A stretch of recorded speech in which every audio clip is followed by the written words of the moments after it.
island of Nusa Penida in Indonesia. Seaweed farmers, their lives dictated by the rise and fall of ocean tides, tend to their crops.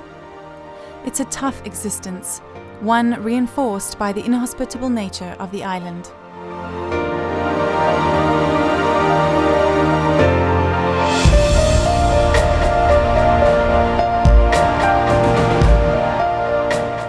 Unlike its volcanic neighbour, Bali, the island of Nusa Penida is made up of limestone, which accounts for the lack of both available freshwater reserves and mainstream tourism development.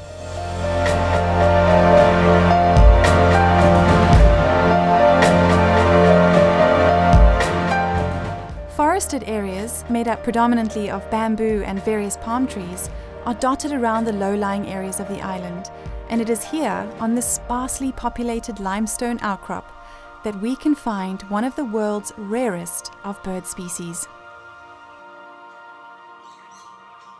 The Bali Starling, striking in its appearance with white plumes and dashing blue streaks across its eyes, has long been a highly prized species by collectors the world over. So much so that in 2004, there remained an estimated wild population of just 12 individuals.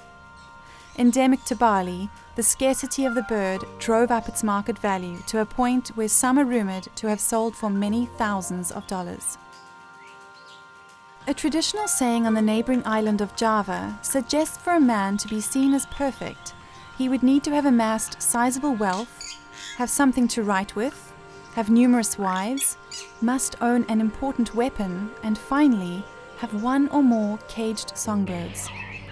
He could have the first four elements, but without the songbird, the Bali Starling of which is a veritable maestro, he would still be considered imperfect.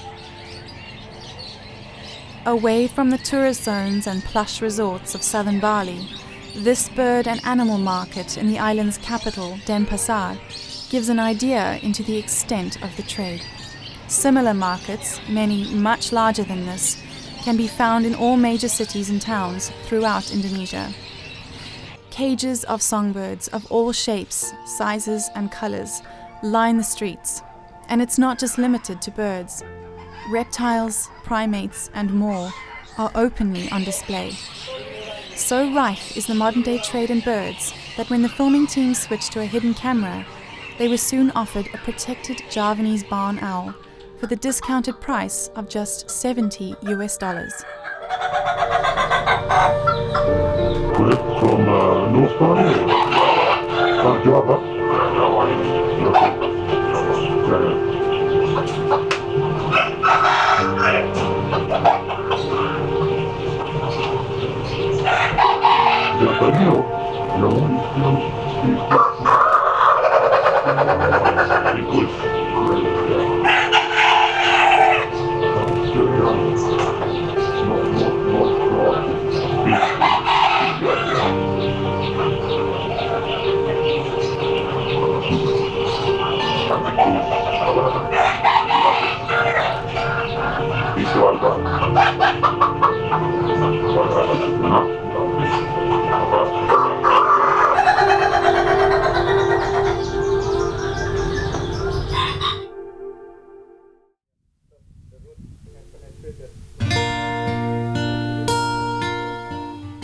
In 2006, one man decided to take action.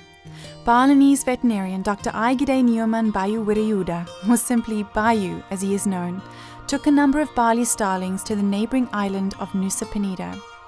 The considerable distance between the islands ensured the birds would remain on Nusa Penida, where Bayu was confident that a breeding program could be initiated. To this day, this breeding program is seen as one of the signature projects of the Friends of the National Parks Foundation, an NGO which Bayu founded in 1997. My decision to have Bali Starling conservation program in Nusa Penida Bird Sanctuary, because I have seen more than 25 years this Bali Starling conservation have been tried to release several hundred birds to the West Bali National Park, but never saw any progress. Then as an NGO, we prone to things more simple than the scientists. So everybody said many different reasons according to scientific reason why this bird cannot survive. But most NGOs people believe that the security is the most critical problem in that part. So that's what we try to overcome, and we are very lucky to get support from the community in Nusa Penida Islands to establish traditional regulation for bird protection, making the whole 3 islands become bird sanctuary. Then because we believe the poaching is the main problem and not about the bird ability to adapt, not about there's not enough nesting site for them. We try to release them there, and we, by intention, do not put any nest box in the wild to make sure that this bird can breed without any support from us. So in the first 3 months, the bird already start to breed, and the second generation hatch in the wild only take 2 years, all without any artificial nest boxes.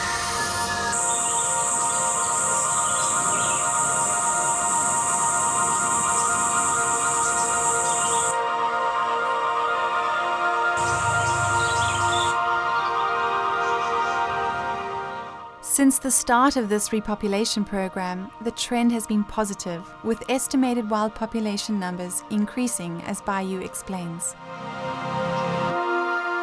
It started to be over 100 in 2010, and then I think in the last 4 years the population is almost stable, sometime about 120 or 110, something like that. I think that already the carrying capacity at the area where we release the bird. Maybe we need to find another release site, but we do not have that intention. The biggest purpose for me, that project, is to show people that this bird is very adaptable, and the community-based conservation will give more success. Because if we only rely on the officer, they have working hours. But if we get the support from the community, everybody will help us for that.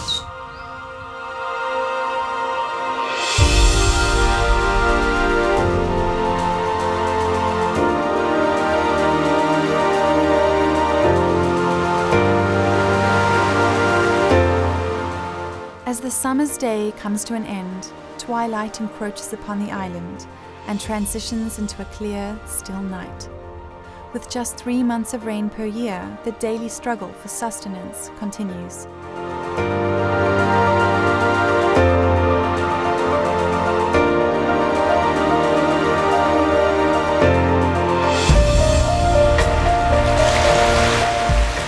Heavy clouds signal the closing in of the rains, but it will be a while yet before the parched earth of Nusa Penida receives a much-needed reprieve.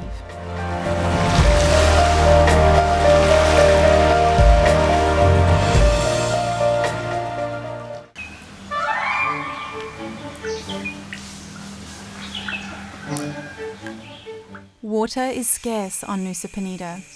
Whilst the collection of early morning humidity may sustain life at a microscopic level, larger fare need more substantial quantities.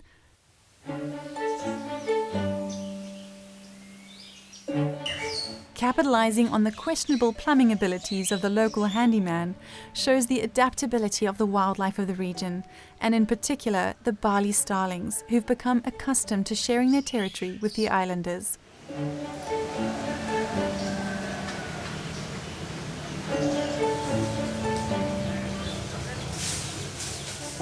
Size dictates whether you get a simple drinking fountain or a plunge pool.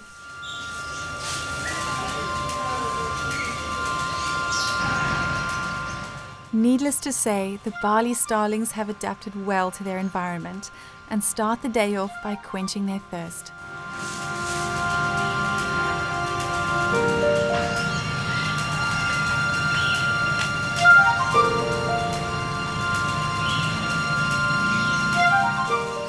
Some of the Bali Starlings on Nusa Penida have adapted to making their own nest holes, whilst others prefer to use the nest boxes placed around the island. Working in pairs, the birds patrol a general territory covering just 5 square kilometers, with the order of the day being simply to find sustenance.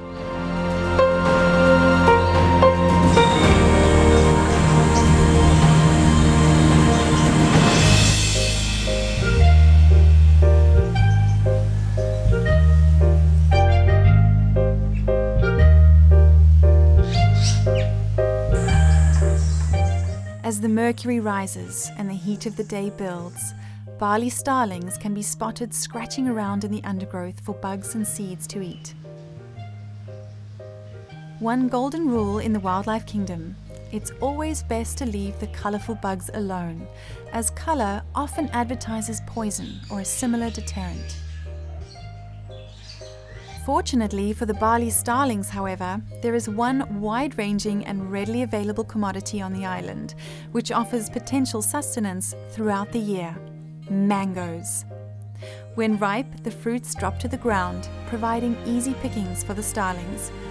But as with anything sweet and sticky, it also acts as a dinner bell to others.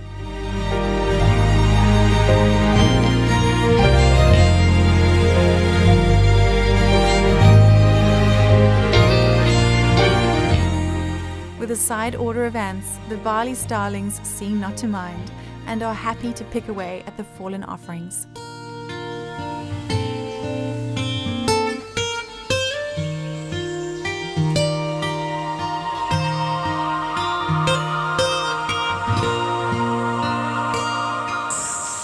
It is late November. Normally at this time of year, the rains should be falling, quenching the thirst of this barren land and igniting the riotous cycle of life. Wildlife and insects coordinate their mating and birthing cycles in synchronization with these rains, as it is this which sustains all life on the island. But so far this year, the rains have not come.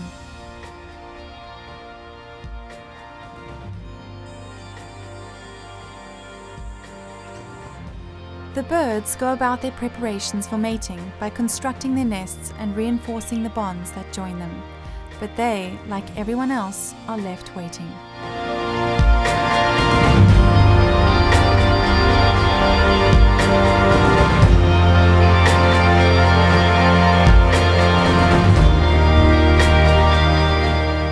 The Temple of Pusa is within the territory of a small number of Bali Starlings. Its towers offer themselves as vantage points to sit and wait for the rains, a wait that seems to take longer and longer each year.